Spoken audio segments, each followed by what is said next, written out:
So your goal is to stay alive. I know that's not the fun option because you could be out there W keying and killing everyone, but playing placement is the safest and easiest way to climb. Anyways, with that stuff out of the way, let's actually get into the main focus of the video, which is playing out the early game, the mid game, and the late game. Beginning with the early game, and my first tip is to find a good drop spot. My favorite spot is the gas station behind Frenzy that doubles as a Shadow Henchman safe house, but there are tons of amazing solo and duo spots all throughout the map. If you need help finding one, then either watch my video where I showcase a bunch of great solo looting routes, or use a website like lootlake.info to devise your own. The reason you want to have only one main spot, especially if you're trying to climb an arena, is just to eliminate as much RNG as you can. RNG means randomness and is what makes the early game so annoyingly difficult. There's RNG in what you get from chests, floor loot, who lands around you, and where the zone goes. However, when you always land at the same spot,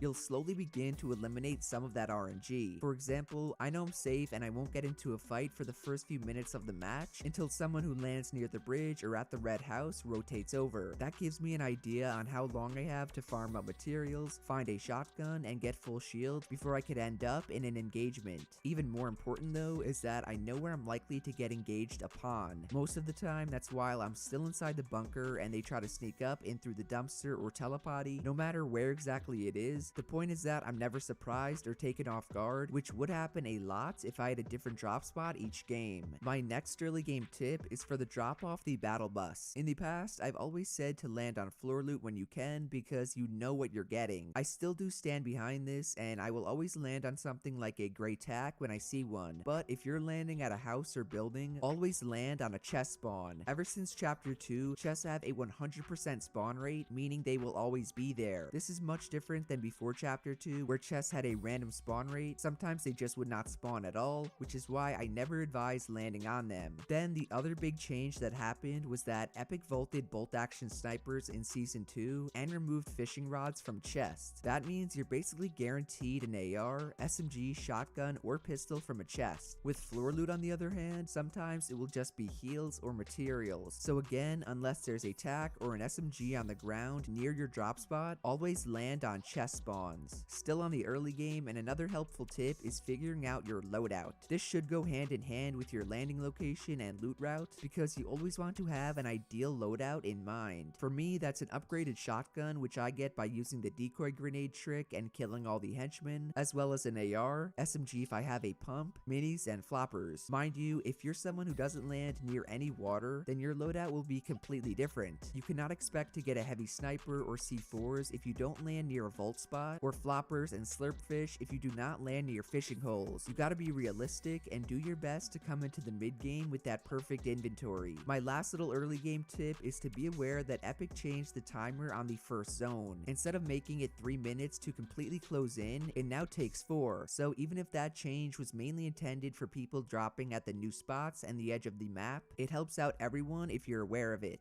Moving on to the bulk of the video, and that is the mid game. This is where you should have close to max mats and a realistically ideal loadout. Your one goal at this point is just to rotate. Literally that's it. You can either rotate on foot or with a launch pad if you're forced to. You just need to rotate. A helpful trick I always use is to pull up my map after the next zone pops up, mark the center of it, and then do my absolute best to get there. Obviously this is much easier said than done, but if you can get there without getting into any fights and avoiding everyone, then do it. Just because you see someone rotating in Plan your strategy.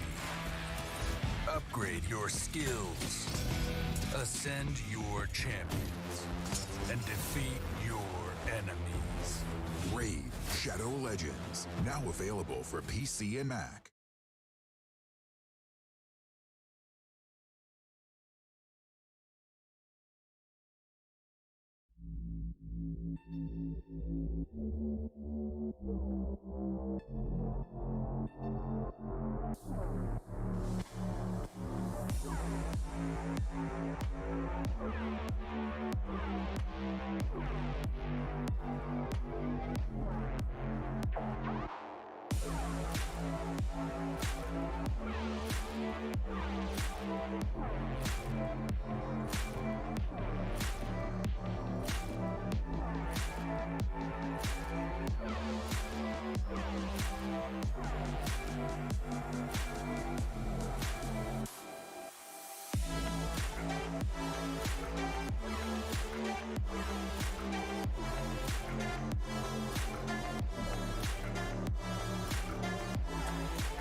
Front of you or to your side does not mean you have to shoot them. I feel like this is something people forget, and it's a big reason why they get into mid-game fights and die. Of course, you're gonna get pushed or held in zone if you shoot someone in the back while they're rotating. Be smarter than that and avoid it entirely by just rotating to your marker without shooting at them. Next tip for when you get there is to base up around a tree, a rock, or a building, preferably on high ground. This is so you can build a 1x1 and then farm whatever object you based up on to get back max mats. I do this a lot inside buildings where I'll break all the doors and windows to make sure I can't get shot, and I'll also do this trick with extra materials I have from an enemy that I eliminated. Speaking of eliminations, the mid game should, in theory, be similar to the early game in that you do not get a ton of kills. The only two situations I recommend fighting are when you get someone really low while rotating to center circle, or you unfortunately get pushed by some absolute maniac. Either way, I tend to avoid these fights because they almost always turn into box fights. The problem with box fights is that they make you very susceptible to getting third-partied, and in the current meta, box fights are way less skilled than before. Why? Well, mainly because of the removal of traps. I can't even begin to tell you guys how many psychopaths have jumped into my box in the past few days, and before you say that it's a smart play, I agree that it can be when the other person is low. I even advised you guys to do this in my other video, and I still think it's smart. With no traps in the game, there's no fear of jumping in people's boxes to secure a kill. The key word there though is secure. It is not a smart play to jump into someone's box when you haven't even done damage to them. This creates a 50-50 that you could have easily avoided. By the way, if you're getting pushed, the only thing you can do now is to fight back and keep building and moving. Other players will not hesitate to take your wall or phase in and try to spray you to death. So because you don't have traps, you have to use all the non-trap tricks I showed in my counter aggression videos. That's stuff like side jumping out of your box, editing down out of it to reset, and making different edit peaks to take your opponent off guard. It's also stuff like taking a tac shotgun and extra heals to help you survive drawn out fights and 50-50s. All in all, with the current W key jump in boxes meta, you gotta adapt or be left in Contenders League. Back to rotations, and you want to do your best to get to center zone for circles 1 through 3. This won't always be possible, and a lot of the time you'll be stuck on the edge, but whenever you can, center zone is the best option. On top of that, when you base up in zone, do it in brick or metal. Wood is simply way too weak for any zone past the first or second, and you'll be at a much higher risk of getting sprayed at. Easily my favorite thing to do in the mid game is to sit in a cone and collect information. All you do is just jump into the top of a 1x1, edit the cone without selecting any tiles, and you can see everything that's going on around you.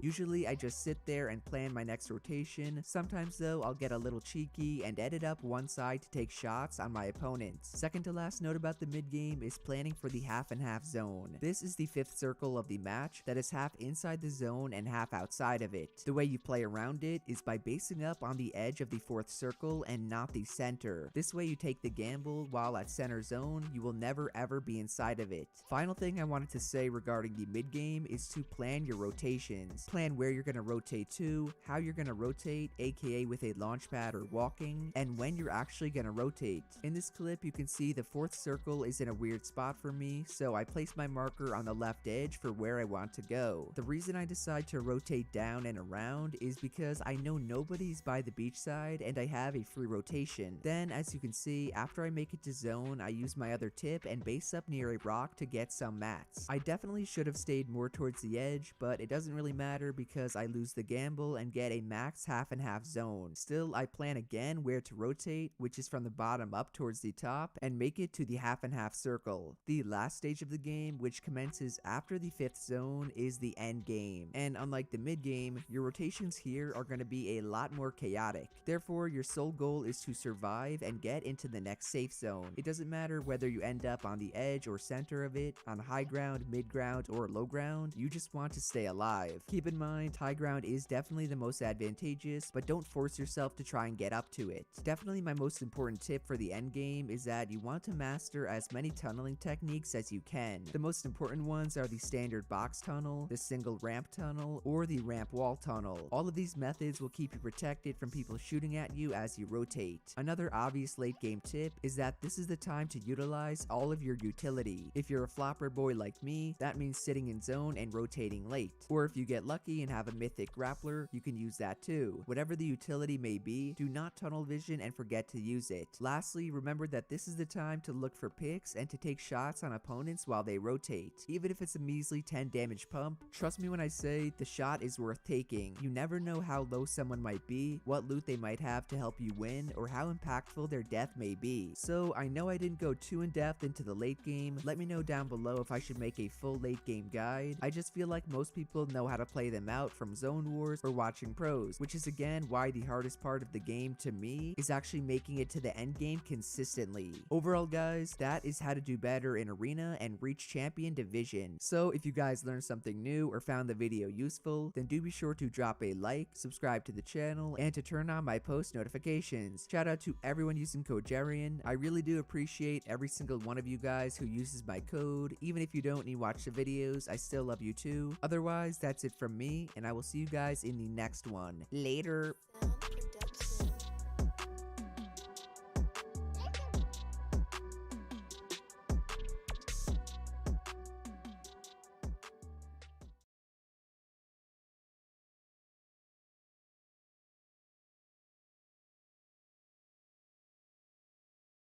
Hey guys, so for this video, I wanted to give some tips and tricks to stop losing fights in arena. I got this idea after I asked everyone who follows me on Twitter what type of videos they would like to see, and this was by far the most popular answer. Therefore, what I'm gonna do is start by going over some useful pro strategies I recently picked up, and then talk about different ways you can practice to win arena fights on your own. By the way, I'm gonna throw in some clips from Cash Cups, Hype Nights, and other random tournaments like Duo FNCS. I know I only put arena in the title, but the whole point of this video is to help you win more fights against good players who you'll find in all the different game modes I just mentioned, including arena. So without further ado, let's get right on into it. The first major tip I have for winning fights is to make use of something that I will call pre-fight damage. In Fortnite, anytime you get into an engagement, it's either because you start a fight with someone else or someone else starts a fight with you. Both of those scenarios have the same outcome, which is either a box or build fight, but they are technically different. What pre-fight damage refers to is the specific amount of damage you do on your opponent before they build to protect themselves or shoot back at you and retaliate. In other words, it's how many shots you can hit when you're the one starting the fight. Now, the reason this metric is so important, outside the obvious that it leaves you at a health and or shield advantage, is that it helps you get inside your opponent's head. Think about all the times you've started a fight but completely missed your initial shots. You probably felt your heart drop and started to worry about how the rest of the 1v1 will play out. Now compare that to when you absolutely laser your opponent and get off a ton of pre-fight damage. You're not stressed or worried about their next move at all. In fact, you're more confident that you can lock them down and secure the kill. That's the mental aspect of pre-fight damage and how it can win you fights before they even begin. No matter how good the person you're up against is, you will consistently be able to beat them if you manage to back them into a corner. They'll start missing edits and making mistakes they usually don't, all because of some simple pre-fight damage. One player who is amazing at doing pre-fight damage is Unknown Army. I learned this after I saw a tweet from 1UP Analytics, shout out to them, where they did a huge player profile profile on him, detailing all of his major stats. It included stuff like his damage ratio, as well as how many fights he took after he was the first one to do damage, and of course, his average damage dealt to begin an engagement. The amount he did was a whopping 94.2 pre-fight damage. That means on average, Unknown starts a fight by doing 100 damage to the other person before they can even build or shoot back at him. No wonder the man doesn't lose any fights. He takes off half of their full HP when they can't even see him. Alright, but how the heck does he do it?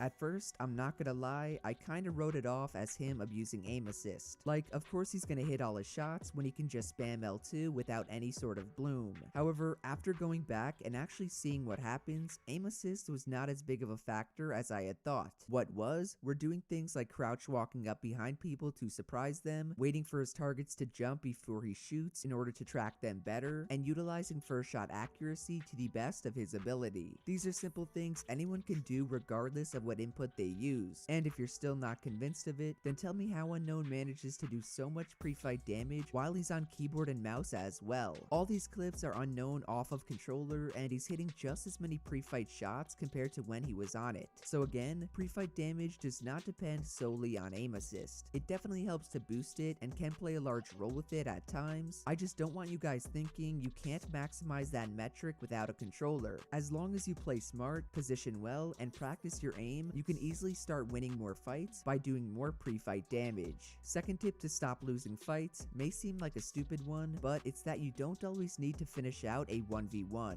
Just because you get into an engagement with another player does not mean it has to end with one of you guys going back to the lobby. Way too many people overlook this and force secondary engagements they could have completely avoided. The problem with doing that is you end up dying a lot of the time when you really did not need to. Sure, you're also not giving yourself any opportunity to win the fight, but you're essentially cutting your losses and taking the much safer route to the end game. A great example of this can be seen in this VOD review by BallaTW on a European pro player named Jarkos. Jarkos is rotating to zone when in the corner of his eye he sees his opponent ramping up at him. Instantly he decides to ramp back at them and take high ground in the fight. What you'll notice though is that he pretty quickly decides to disengage. He sees zone isn't too close, the storm is at his back, and that he's right next to the river. So what he does is jump in and swim as fast as he can away from the other player. It's a perfect disengage. Now, I'll admit this is a lot easier said than done. If you're the one on low ground and the dude above you is holding you there, you're kinda screwed. Additionally, if you don't have any mobility or an easy path to rotate, you're even more screwed. I remember a few months ago, you used to be able to swing your pickaxe at another player, which would basically form a truce between you guys not to fight. Tons of pros would do this in every single match as a way to disengage and get to zone unharmed. That, however, was banned by Epic Games in one of their blog posts from January. Therefore, what you need to do now is always be aware of your surroundings and see what you can use to escape a bad fight. It could be anything from a river like in Jarkos' case to a big hill you can duck behind. You just need to be able to recognize these things as a mean to get away and seize your opportunity to disengage when it comes. So I know how hard it can be to run away from a fight that you or someone else started, but try to keep in mind you cannot lose any fights if you don't physically participate in them.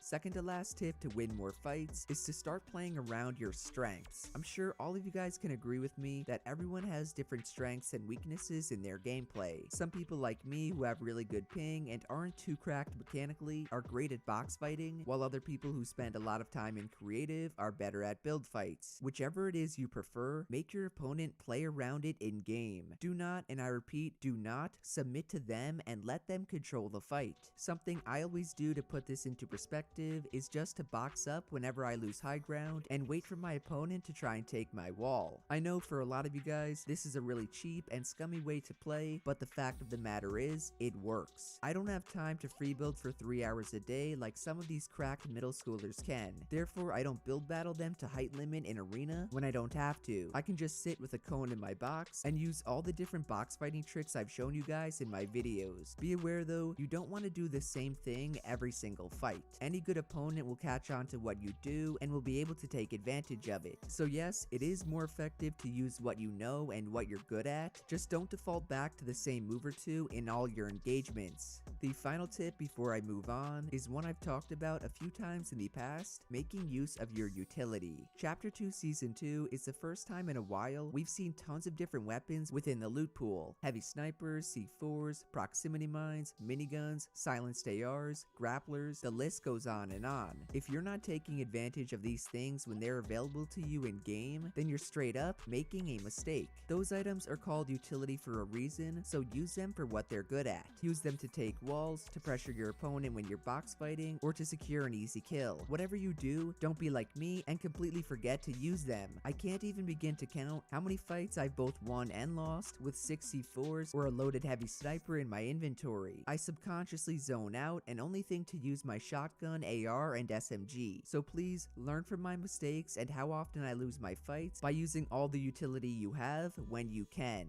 To wrap up the video, I'm gonna talk about what you should do to practice winning arena fights. We've talked about all these different tips and tricks and how to use them, but I haven't covered the way you should do it. My personal recommendation is to play Hype Nights or Cash Cups and W key everyone you see. I don't care how far away the guy is, how low you may be, or how poorly you place in the tournament, fight anyone and everyone you lay your eyes on. My reasoning behind this is that it will help you practice and adapt for similar fights you'll get into in arena. You'll learn how to box fight, how to adapt to your opponent's playstyle, and how to effectively disengage 1v1s. These are things you can't really learn or practice while grinding in creative alone. That's not to say working on your mechanics will not help you, because it obviously will, but they will not help you as much to win fights as gaining experience can. And speaking of experience, you also want to make sure you work on your weaknesses. Remember how I said to always play to your strengths while in arena fights? Well, for practicing in Hype Nights or public matches, you want to do the opposite of that and hone in on what you suck at. That means build fighting like a maniac if you often lose high ground like me, or sitting in a box and box fighting if you're not comfortable in defensive situations. Do whatever it is you suck at until you become good at it.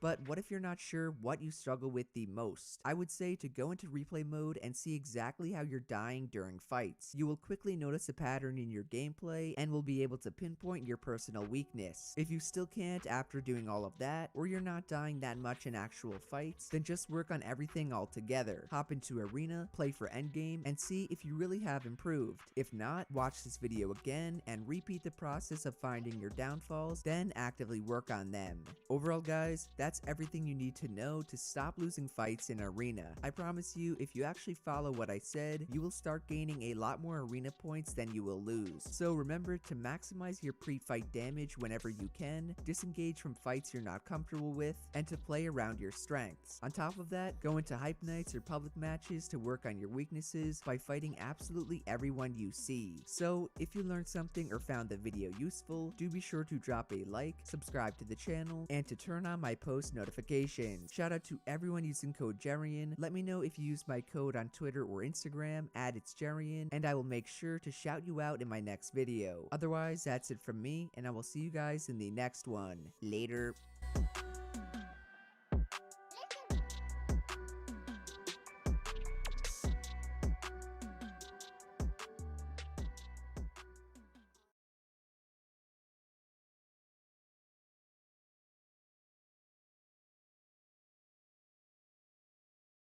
Hey guys, so for this video, I want to talk about some insanely useful game sense tips that will help you out in solos. I got the idea for this video after watching FaZe Bizzle coach FaZe Sway in the solo FNCS qualifier this past weekend, and asking all of you on Twitter which of their key attributes you would rather have. After over 20,000 different votes, the majority of you guys said you'd prefer Bizzle's game sense over Sway's mechanics. I'm not going to voice whether I agree or disagree with this, because both of them are extremely important, but I do think it's obvious more of you watching are struggling with your game sense compared to your mechanics. Thus, what I did was I analyzed Bizzle's entire coaching session with Sway, as well as some other coaching VODs from pros like Booga and Kanata, and highlighted the best takeaways from each match. These include topics such as when to rotate, why the timing of your loot route is important, and even how to stop getting tunnel vision in the late game. So without further ado, let's get right on into the video. To start off, I guess we'll go in chronological order with an example from the early game. As we see here, Bizzle is landing at his normal spot, the Ghost Henchman base outside of Weeping Woods, when he accidentally takes damage from the laser. I don't have the audio for it because it is copyrighted, but Bizzle actually gets pretty aggravated that he got hit. Why? Well, as Reddit user JRushFN points out, it's not because he loses health. Bizzle knows he can easily find a medkit or go to a nearby campfire to get back to full HP. The real reason he was so pissed off was was that he lost 10 seconds of time. 10 seconds is exactly how long it will take for Bizzle to pop a medkit, which is 10 seconds he no longer has to loot, farm, or scout for his opponent. That's why he was so dang pissed off. Now, why this is so interesting is that it shows how profound Bizzle's game sense truly is, especially regarding his opponent's rotations and the timing he must follow to avoid early game engagements. Every time Bizzle jumps off the battle bus, he has a clear plan in mind of how he's going to play out the early game. He knows what his ideal loadout should be, where he can get the max amount of materials and loot, and most importantly, when exactly he needs to get those things by. If he is just 5 seconds off the specific time he gives himself to rotate, then he's at risk of ruining his entire match. I don't know about you guys, but that's something I rarely ever think about in arena or scrims. Most of the time, I'm just going through the motions and scrambling to find loot and farm more. What I only just realized though is that spending extra time trying to loot, therefore causing you to be late to rotate, is way worse than having not as good of an AR or less than max mats. You can always loot up more after you're based up in center circle. That's why you'll often see Bizzle skip over floor loot spawns or not farm nearby objects on his way to zone. It's not that he didn't see them or was distracted by Twitch chat, rather it's because he was able to remind himself of the valuable time he lost, and as a result, adjusted his loot route accordingly. So if it hasn't been made clear already, the takeaways are as follows. First, make sure you're aware of all the landing spots near you and when those players will finish looting. This way you can plan your own time loot route around them. Second, practice thinking realistically in-game rather than emotionally to plan out your immediate next steps as well as a long-term game plan. Moving on to our mid-game examples, even though they can kind of be counted as late-game ones, and we're joined on board with the controller god, Innocence. During his entire qualifier, Innocence was getting coached by Tfue, but I think it's important to note, I'm going off Bugha's interpretation of the play. Anyways, Innocence is in a normal-sized lobby, about 20 people or so for the moving zone, and is deciding on how to rotate. He actually asks Tfue if he should use his launch pad. Tfue says no, so he decides to build his way in over the water. As that's happening, however, Bugha is watching this all unfold and begging Innocence to use his launch pad. When asked why, he basically explained that the first moving zone is the most important one to save your mats on. This is because it's the initial moving zone, aka the one with the most people left alive for it, and it has the biggest circle, therefore being the safest to rotate via launch pad. Notice how Innocence started the entire play with over 700 mats, yet after he uses his launch pad for the second moving zone, one zone too late, he ends up with only 100. Had he just launch padded the first moving zone like Bugha said to, he could have boxed up and gone the same distance on foot for the second rotation by only using half that amount of mats. Instead, he made the wrong decision and was forced to get aggressive to refresh his mats, ultimately resulting in his death. Now, before we get to the big takeaways, I just want to show this other clip I saw on Bugha's stream just a few minutes after the Innocence one from Asian Jeff. Asian Jeff, who is a pretty well-known creative player, is getting coached by Clicks when he's put in the same exact position as Innocence. He has a launch pad, he has to rotate across the zone, and it's actually the first moving one. The main difference though is Clicks makes the right call to launch pad the first moving, and Asian Jeff ends up not wasting all of his mats. The part I wanted to focus on was what happens for the second moving zone. Circle is pretty far away from him, and he decides to cut through the middle of the safe zone in order to get there. He protects himself decently well, but since he's within everyone else's line of sight, he ends up getting sprayed to death. What he should have done instead, as Bugha pointed out, is rotate southwest behind all the builds that are already there. Everyone on that side was moving on their feet and rotating in the same direction Bugha said to. All Asian Jeff needed to do was follow them in while protecting his back. However, because he disregarded those opponents rotating to his right, he ended up rotating way too quickly and dying. So for the takeaways, first, always try to use your launch pad during or before the first moving zone. Any zone after that is way too small and dangerous to be launch padding, plus you won't have enough mats if you waste them all rotating on foot. Then second, if you do end up launch padding and have a lot of materials for the next moving zone, do not waste them for no reason. Just because you made the right decision for one zone does not mean you're invincible and cannot make the wrong decision for the next one. Simply chill out, plan the safest and most mat efficient rotation, and do your best to stick to it. Do not, and I repeat, do not count on your mechanics to carry you out of bad rotates, because even FaceWay, who you will see in a minute, can't outbuild the entire server spraying at him. For the next example, we're gonna go to the real late game, and as I just said, we're gonna analyze phase Sway. In this clip, Sway can be seen sitting on high ground and pressuring everyone below him with his AR. He's got about 400 mats, a ridiculous amount of ammo, an amazing loadout. He's basically in the best spot to win the game. All he's gotta do is survive and keep spraying all the people on low ground. Unfortunately for Sway though, his creative instincts kick in and he drops down to try and rack up the remaining players. He does almost kill one of them, but gets deleted off the face of the earth by someone in zone with a drum gun. RIP to the kills he missed out on, and RIP to the extra points from the win. Outside of Sway dropping down from high ground, the bigger mistake he made was being unaware of the people inside the storm. You see, as Sway started to get aggressive, Bizzle kept telling him there were still 6 other people alive. Sway ignored him because he only saw 2 other people in zone, and due to his inexperience and competitive, wrote the remaining players off as dead. Bizzle, on the other hand, who has been in that situation hundreds if not thousands of times, assumed those players were healing in zone with floppers, and as we just saw,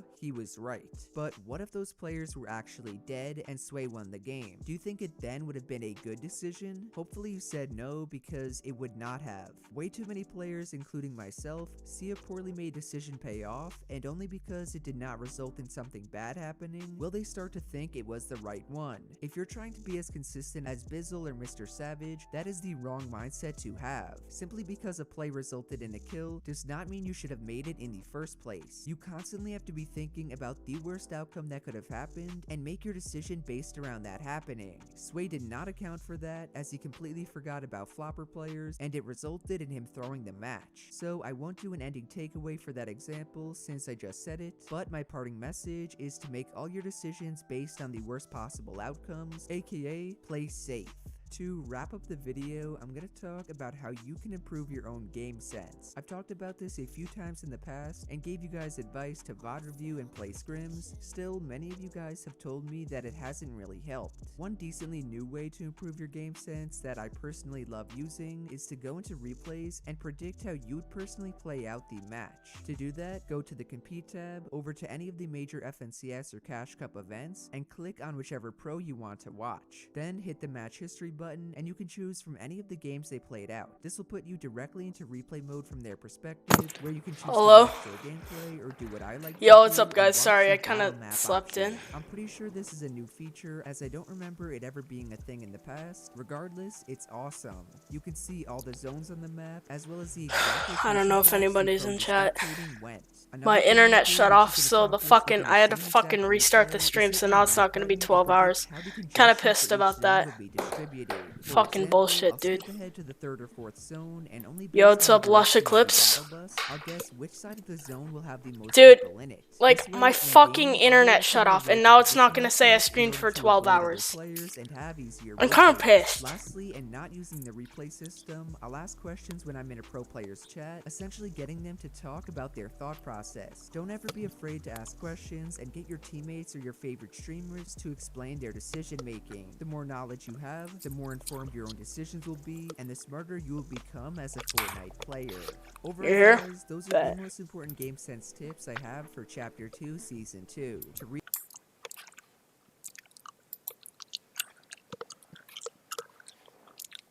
Yo, Eclipse, you like it?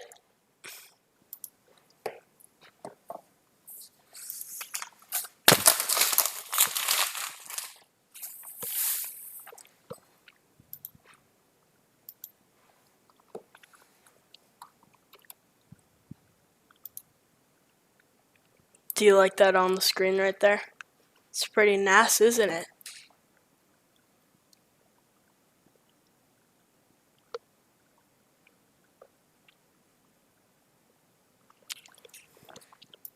Well, I got dipped. Do you see it on the screen to the right? The words?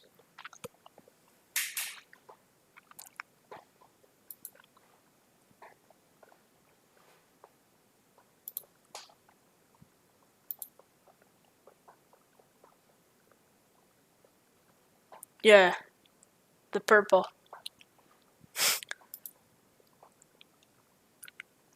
Yeah, bottom right.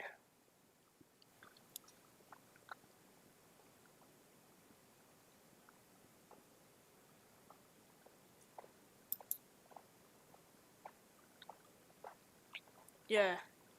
The purple.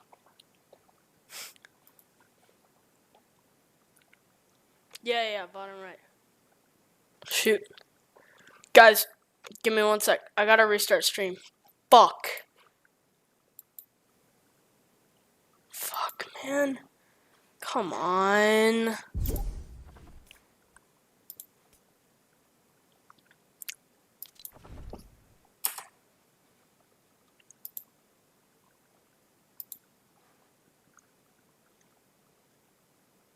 Yeah.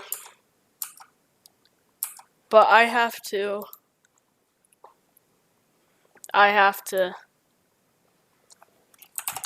restart stream, guys.